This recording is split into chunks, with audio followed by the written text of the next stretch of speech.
عزیز بچوں، السلام علیکم ورحمۃ اللہ وبرکاتہ۔ پیارے بچوں، آج ہم سورۃ الکافرون پڑھنے جا رہے ہیں۔ بسم اللہ الرحمن الرحیم۔ سورۃ الکافرون آیاتھا 6 مکیۃ۔ بسم اللہ الرحمن الرحیم۔ قل یا ایھا الکافرون لا اعبد ما تعبدون۔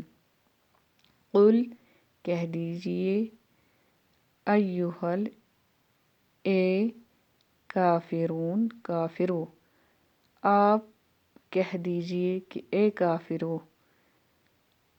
سے او ڈس بلیورز، لا اعبد میں عبادت نہیں کرتا، ما تعبدون جس کی تم عبادت کرتے ہو، نہ میں تمہارے معبودوں کی عبادت کرتا ہوں۔ I worship not that which ye worship، ولا انتم عابدون ما اعبد، ولا انتم اور نہ تم، عابد عبادت کرنے والے، ما اعبد، ولا انتم عابدون ما اعبد جس کی میں عبادت کرتا ہوں، اور نہ تم میرے معبود کی عبادت کرتے ہو۔ nor worship you that which I worship۔ عزیز بچوں، سورۃ الکافرون اس سورت میں پہلی ہی آیت قل یا ایھا الکافرون ہے۔ اسی سے سورت کا نام کافرون ہے۔ عزیز بچوں، یہ مکی سورہ ہے، یعنی یہ مکہ شریف میں نازل ہوا ہے۔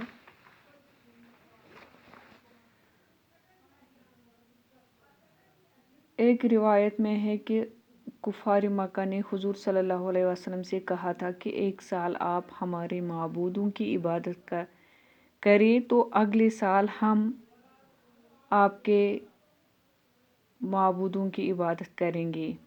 اس پر یہ آیت کریم سورت نازل ہو گئی، اور اللہ تعالیٰ نے اپنے نبی برحق صلی اللہ علیہ وسلم کو تلقین فرمائی کہ آپ ان کافروں کے دین سے اپنی پوری بیزاری کا اعلان فرما دیں، یعنی ان کے دین سے آپ الگ رہو۔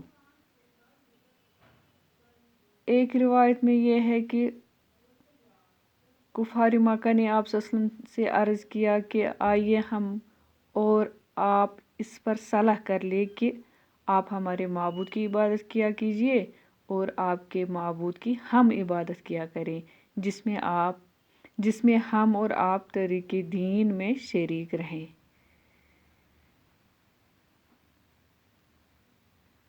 اور ایک روایت میں ہے کہ قریش نے رسول کریم صلی اللہ علیہ وسلم کو اول تو یہ دعوت دی اور مصالحت کے لیے یہ صورت پیش کی کہ ہم آپ کو اتنا مال دیں گے کہ تم مکہ میں سب سے زیادہ مالدار ہو جاؤ گے، اور جس عورت سے چاہو تو نکاح کر دیں گے، لیکن ہمارے معبودوں کو برا کہنا ترک کر دے۔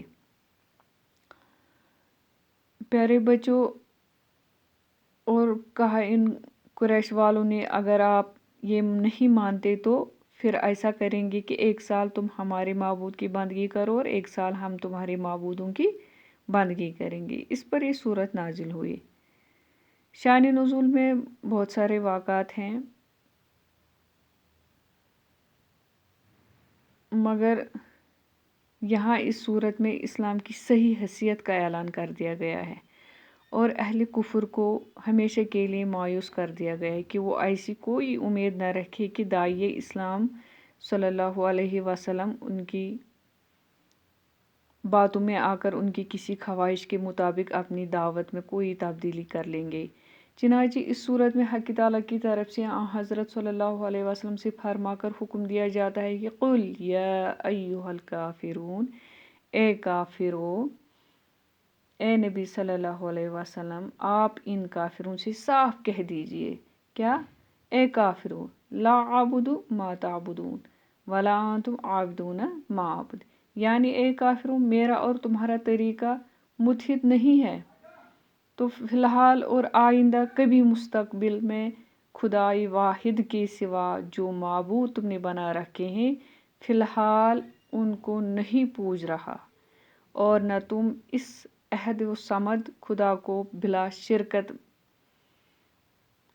غیر پوجتے ہو، جس کی میں عبادت و بندگی کرتا ہوں اور آئندہ کے لیے آئندہ بھی تمہارے معبودوں کو کبھی پوجنے والا نہیں ہوں، اور نہ تم میرے معبود واحد کی بلا شرکت پرستش کرنے والے ہو۔ مطلب یہ ہے کہ میں موحد ہو کر شرک نہیں کر سکتا، نہ اب نہ آئندہ، اور نہ تم مشرک رہ کر موحد نہیں قرار دیے جا سکتے۔ نہ اب اور نہ آئندہ، یعنی توحید اور شرک کبھی متحد نہیں ہو سکتے، ایک ساتھ نہیں رہ سکتے ہیں، اور ان میں کبھی کوئی مصالحت نہیں ہو سکتی۔ آگے توحید اور شرک کا انجام ارشاد ہے، لکم دینکم ولی دین، تم کو یعنی تم کو تمہارا بدلہ ملے گا اور مجھ کو میرا بدلہ ملے گا۔ جو دین قائم اللہ نے مجھے مرحمت فرمایا ہے اس پر ہم نہایت خوش ہیں، اور تم نے اپنے لیے بدبختی سے جو روش پسند کی ہے وہ تمہیں مبارک رہے۔ ہر فریق کو اس کی راہ اور روش کا نتیجہ مل کر رہے گا۔ میرا فرض تبلیغ دین ہے، اگر تمہیں اپنی بہتری منظور ہو تو اس ہدایت کو قبول کرو، ورنہ تم جانو تمہارا کام تمہیں اپنے کیے کی خود سزا بھگتنی پڑے گی۔ میں تو نہایت پختگی سے اپنی بات پر قائم ہوں۔ الغرض اس صورت میں کفار کی طرف سے پیش کی ہوئی مصالحت کی صورتوں کو بالکل رد کر کے اعلان برات کیا گیا ہے۔ السلام علیکم ورحمۃ اللہ وبرکاتہ۔